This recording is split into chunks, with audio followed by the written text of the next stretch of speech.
The reading today is Amos 5:18 through 27. Doom to those who desire the day of the Lord. Why do you want the day of the Lord? It is darkness, not light, as if someone fled from a lion and was met by a bear, or sought refuge in a house, rested a hand against the wall, and was bitten by a snake. Isn't the day of the Lord darkness, not light, all dark with no brightness in it? I reject your festivals. I don't enjoy your joyous assemblies. If you bring me your entire burnt offerings and gifts of food, I won't be pleased. I won't even look at your offerings of well-fed animals. Take away the noise of your songs. I won't listen to the melody of your harps. But let justice roll down like waters and righteousness like an ever-flowing stream. Did you bring me sacrifices and offerings during the 40 years in the wilderness, house of Israel? You will take up Sakuth your king and Kaiwan your star god, your images which you have made for yourselves. Therefore I will take you away beyond Damascus, said the Lord, whose name is the God of heavenly forces. The word of the Lord. Thanks be to God.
On the 11th hour of the 11th day of the 11th month, the guns of August that had erupted years before and continued to belch forth the smoke and destruction of war finally fell silent.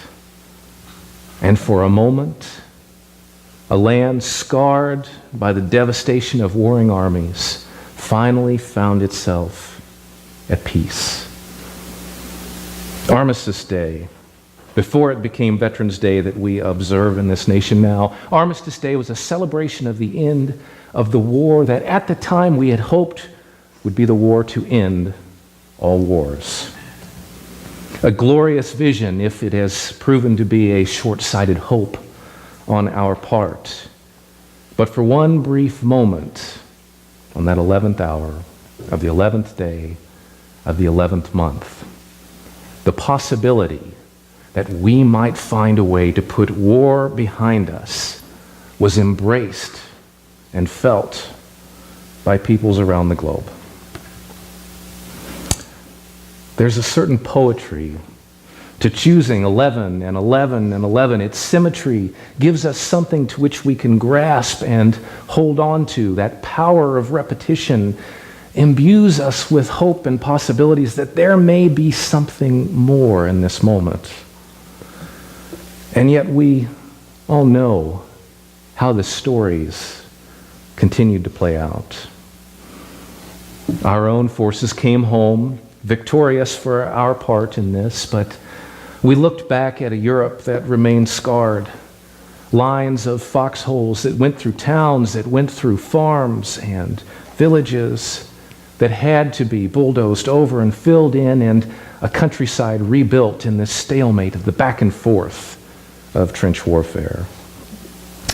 Entire generations of young men in nations like Germany, France, Great Britain, what became Turkey, the Ottoman Empire, lost in this call-up of all able-bodied service members to fight this massive and devastating war. A war marked by technology that had outrun our tactics to use it, in which we continued to send our brightest and our best, into lines of machine guns and awful weaponry, weaponry which we were not equipped to handle, much less understand the moral ramifications of what we had done. But for a moment, we put our weapons down and we set our anger aside and we said, perhaps there is a chance for peace. Our own president set forth the principles for the League of Nations, an optimistic goal and organization with the hope that by binding us together in such an organization, we might find not only the means, but the reasons to resolve our disputes without devolving into conflict and war. We laid out this beautiful principle, and then in our great moment of optimism, we ourselves were unable to ratify and join it as a nation, and watched as many other powers in the world took our idea and ran with it as we stood to the side. We watched as the armistice was slowly hammered into a peace. But it was not a peace that was just or sustainable. It was a peace that was about vengeance, as the powers that won, the conquerors who were able to claim victory in the war, then took the opportunity to place the guilt for the conflict on the parties they had just defeated. And in doing so, were able to force them to sign a peace treaty that is at best humiliating in its terms. It required sacrifices of territory. It required huge levies of war payments and taxes to be paid to the other nations to rebuild their own destruction, and left Germany primarily hamstrung and hampered. It's little surprise that the Weimar Republic could not last, as Germany found itself unable to feed its people, as inflation ran rampant. It became what we would call today a failed state. And while we can't take direct responsibility for the rise of an evil like that of Adolf Hitler, it is through this humiliating peace imposed by the Western Allies on Germany that we sowed the seeds of another war yet to come. Rather than a war to end all wars, we simply left this global conflict unfinished, to be resumed again in another 20 years and 30 years for the players who would come to bear in that moment. But in that brief span, there was hope, there was promise, there was possibility. It is no joke that I shared with Sandy that I do love this passage, and primarily for the brief stanza in the latter half, that vision, that divine vision that God's justice may roll down like waters and righteousness flow like an everlasting stream. And yet you heard the reading.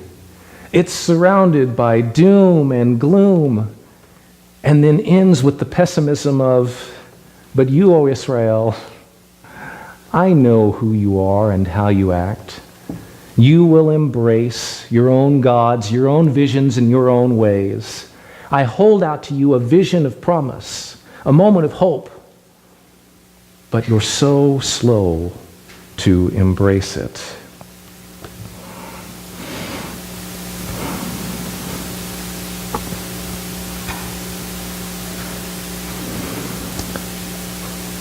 We often look at our prophets in the biblical sense as ones who are foretelling a future, and in the way their words are conveyed, they are warning that this is the inevitable comeuppance that you will receive for walking away from God's plan, and that God is going to allow you to fall into this harm for your lack of faithfulness. But it is important to remember that when we hear these words of the prophets, they are speaking them in that moment for a reason as well. It is not just a prediction of the future that is yet to come, but in the case of Amos, it is a reminder of why this future will come about. Because our actions in this moment are not just, they are not aligned with God's values. There is no justice rolling down like waters. There is no righteousness like an overflowing stream.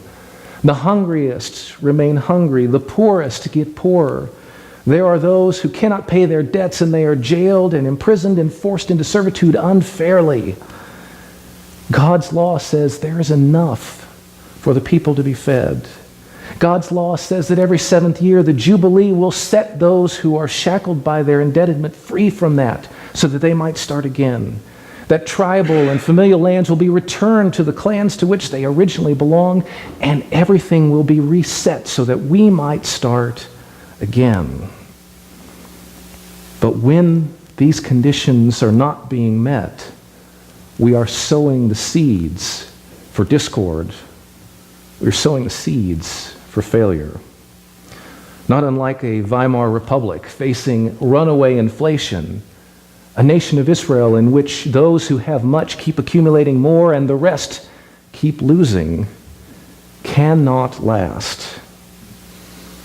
Perhaps this is not God's way of saying, I will allow you to fall into the hands of your enemies because of your unfaithfulness. This is God's way of saying, if you continue down this road, I will not be able to save you from yourselves.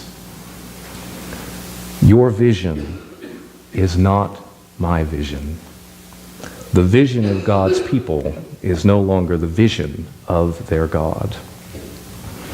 And yet, Amos throws in that one brief and beautiful moment, that vision of a promise that could yet be, that Armistice Day moment, the 11th, put all together, that moment of promise and possibility and hope, that perhaps if we were to repent and to step back and take seriously the words of the laws that God has put forth to help us govern ourselves, that if we would embrace this vision in which justice could roll down, in which the Jubilee might be served, in which the people who are hungry might be fed, those who find themselves indebted might find their release, where the poorest of the poor do not find themselves further and further alienated, not only from their communities, but from life itself. If we could embrace a vision where the gleanings are left for those who are hungry, where widows and orphans are raised up as people to be cared for by the communities in which they lived, where the resident alien isn't seen as an outcast, but is welcomed in the community because you, O Israel, once were aliens in the land of Egypt, and God delivered you from their torment. Do not become the Egyptians from which the aliens in your midst must be delivered from by God. When we fall into these patterns, these self-destructive patterns of greed, these self-destructive patterns of desire, of following our own visions and looking out for our own goals, we create the conditions by which we will find ourselves failing and flailing and heading toward a crash. And I can't help but wonder that if God doesn't look at us at times, and if God had a human head to shake, would not shake the divine head and go, I have seen this before, and I fear I am watching it again. I ask them to follow the laws, to see that people's needs are met. I give them the tools by which they might allow justice to begin to roll like waters, and they may become the righteousness which could flow like an everlasting stream. And yet, as I look around us, and I heard prayers this morning for the homeless in our midst, as I look at changes in the way we're trying to take care of healthcare and meet the needs of people in this country, and it seems that the window of opportunity for those who most need it keeps getting closed a little further every year. Where is the justice that rolls down? Where is our righteousness that could flow like an everlasting stream? We proclaim many visions as God's people. Some of them perhaps more holy and more righteous than others. But if we could see the world with God's vision and see ourselves through God's eyes, we might see the potential that God continues to hold out for us. For in spite of the dire doomsday approach to the passage we heard today, despite Amos's dark and terrible words, God is always waiting for that opportunity in which we might rise up again and try to become a people who struggle to find God's vision and to see the world through the eyes of the divine.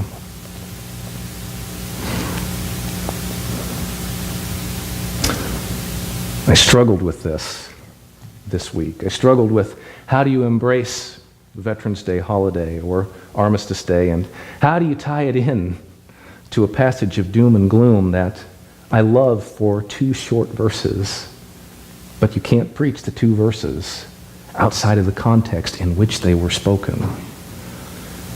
That even in our darkest hour, God holds out a hope that we might yet aspire to something greater and become something better. It is my prayer that the vision of Armistice Day might be reclaimed, a hope for a day when we can set aside war as our means for resolving our disputes, and in which we create a society, in which we create an ordering of the nations, in which God's law is seen, whether we recognize it or not, that those who are hungry are fed, those who are homeless are housed, those who are imprisoned unjustly find their release, and those who are imprisoned justly are still met and comforted, that those who have suffered might be granted peace, that those who despair might yet taste hope, that God's open table might be welcoming to all.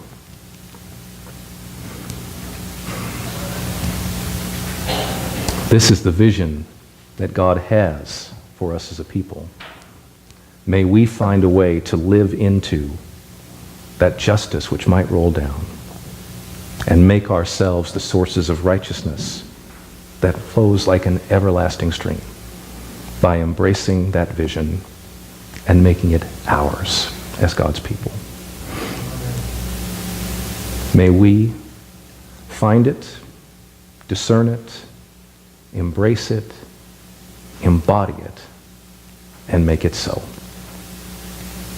Amen.